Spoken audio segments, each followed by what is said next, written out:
The Fed wants you to believe that inflation is going back down to 2%. No, no, no. Gold is telling you that inflation is not only here to stay, but it's going to get a lot worse. For more than a century, the United States has occupied a singular place on the world stage, a center of economic dynamism, technological invention, and cultural influence that shaped how millions live, work, and think. From the industrial surge of the early 20th century to the digital revolution of the late 20th and early 21st, American innovation remade production, communication, and entertainment. Its universities set scientific agendas. Its companies created technologies that redefined daily life. Its films, music, and literature set cultural standards that traveled across borders. That story is one of extraordinary achievement and imagination. Yet beneath the familiar narrative of success, there are emerging signs of strain, patterns, gaps, and repeated failures that together suggest the nation stands at a moment of consequence unlike any it has experienced in recent memory. A century ago, the international order was remade in the aftermath of a catastrophic war. Centuries-old empires, vast, brittle, and exhausted, fragmented or collapsed. Into that vacuum walked a new kind of power. The United States did not seize territory the way 19th-century empires had. It rose by building unparalleled industrial capacity, by harnessing scientific advances at scale, and by projecting economic and cultural influence around the globe. By the middle decades of the 20th century, that ascent was effectively complete. American industry fueled the global economy, the dollar-anchored international trade regimes, and cultural exports, books, films, music, consumer technologies, remade everyday life in distant cities. Military bases, alliances, and strategic partnerships created a lattice of influence that allowed the United States to shape political outcomes in many regions simultaneously. Yet every dominant order contains contradictions. Empires and global powers often show dazzling strengths while masking structural weaknesses. The very mechanisms that enable projection of power can also hide warning signs. Deferred maintenance in the public sphere, concentration of decision-making in a narrow slice of the elite, incentives that reward short-term gain over long-term resilience. Those weaknesses frequently remain invisible until a crisis reveals them in stark relief. Consider the early 20th century for a moment. Instability in other countries, economic collapse, political radicalization, social unrest, helped define America's external role. That position brought vast opportunity, but also responsibilities that required sustained investment and foresight. The tension between exercising influence abroad and maintaining a healthy, functional society at home is not a new phenomenon. What is new is the degree to which today's domestic choices have eroded the foundations of long-term capacity. Jump to the present, and the picture is mixed. The United States remains wealthy and technologically advanced, but several systemic failures have exposed deep vulnerabilities. The COVID-19 pandemic offered an especially painful illustration.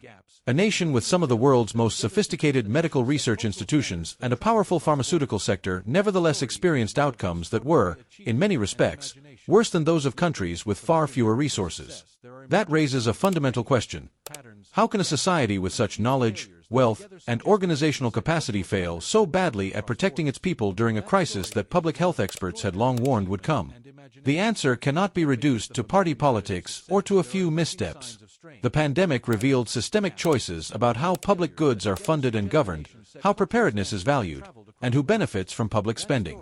For decades, incentives in many sectors have favored immediate profitability and shareholder returns rather than preparedness and universal access. Public health infrastructure, pandemic stockpiles, community testing networks, and local public health capacity were trimmed or underfunded because they did not generate rapid returns for powerful private interests. That mismatch between private incentives and public necessity left communities exposed and families vulnerable. Infrastructure, the literal backbone of daily life, offers a second clear example. Roads, bridges, water systems, railways, ports, and the electricity grid underpin economic activity. When these systems decay, the cost is immediate. Supply chains break down, commuting becomes more expensive and hazardous, businesses lose productivity, and communities face real danger from failing water and sanitation systems. Investing in durable, resilient infrastructure is not merely a matter of aesthetics. It is a strategic economic choice. Nations that invest in modern transit systems, broadband access for rural areas, grid modernization for cleaner energy, and resilient water systems strengthen their long-term competitiveness. When infrastructure crumbles, the resulting emergency spending, lost output, and human cost fall disproportionately on those least able to bear them. Underpinning these failures is the increasing concentration of wealth and economic power. Over recent decades, a small proportion of the population has accumulated exceptional fortunes, while many workers have seen wages stagnate even as productivity rose. This divergence is not just an ethical problem. It weakens social cohesion, erodes faith in institutions, and reduces the political will to make large, collective investments. When incomes are concentrated at the top, tax bases shrink, public services underfund, and civic engagement declines, all trends that make long-term planning and pooled risk-sharing more difficult. The domestic picture is compounded by a changing global context. For much of the 20th century, the United States faced little peer competition across the full range of economic, technological, and diplomatic power. Over the last 3 decades, that equation has shifted. China's rapid industrialization, massive infrastructure projects, and strategic long-term investment in education and technology have created a rival in markets, supply chains, and strategic influence. Other nations have also rebalanced.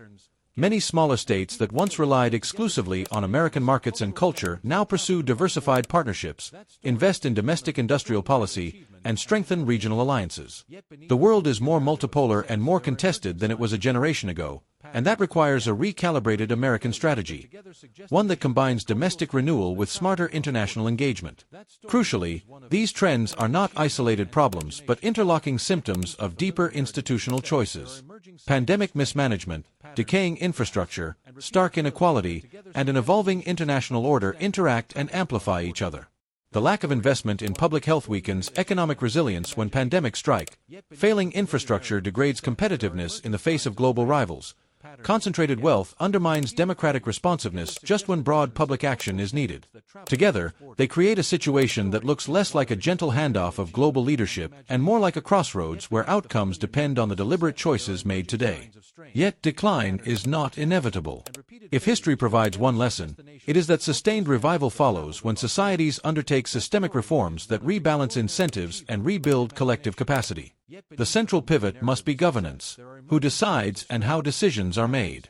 At present, too many consequential economic choices occur in boardrooms and private meetings where the perspectives of workers, communities, and future generations are not represented. That concentration of authority makes it rational to prioritize short-term profit and externalize long-term costs. Democratizing decision-making inside our core economic institutions would not erase every problem, but it would reconfigure incentives in profound ways. Consider several practical reforms that would shift power and create resilience. Worker representation in governance, giving employees seats on corporate boards or establishing joint labor management decision councils so that long-term operational needs and workforce well-being factor into strategic decisions. Expanded employee ownership models, promoting ESOPs, employee stock ownership plans, cooperatives, and other structures that distribute ownership and reward workers directly for productivity gains. Stronger labor law and support for collective bargaining, enabling workers to negotiate over wages, training, and working conditions so prosperity is more broadly shared. Progressive, simplified tax reform that closes loopholes and ensures that corporations and the ultra-wealthy contribute fairly to public goods, allowing reliable funding for health, education, and infrastructure. Major public investments in resilience, not one-off stimulus but multi-year commitments to rebuild the grid, retrofit supply chains, modernize transit, expand broadband, and fund public health systems and pandemic preparedness. A robust industrial policy for strategic sectors, coordinated public-private efforts to develop advanced manufacturing, clean energy, microelectronics, and essential supply chains so the economy is less exposed to single-point failures.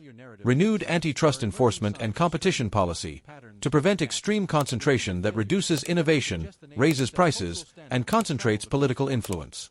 Expanded social infrastructure, universal pre-K, paid family leave, affordable childcare, accessible higher education, and job retraining. Measures that strengthen human capital and make transitions less traumatic for workers in changing industries. These are not radical fantasies. They are variations on reforms that have historical precedent. The public investments of the New Deal era, the GI Bill that broadened middle-class growth after World War II, and targeted industrial policies that many successful export economies used to scale up. Nor are they incompatible with innovation and prosperity. Broadly distributed economic power can expand consumer demand, stabilize societies, and create larger, more sustainable markets for entrepreneurs and established companies alike. Implementation will require politics, organized civic action, coalitions across communities and labor, and leaders willing to make a persuasive case for longer-term investment over immediate gain.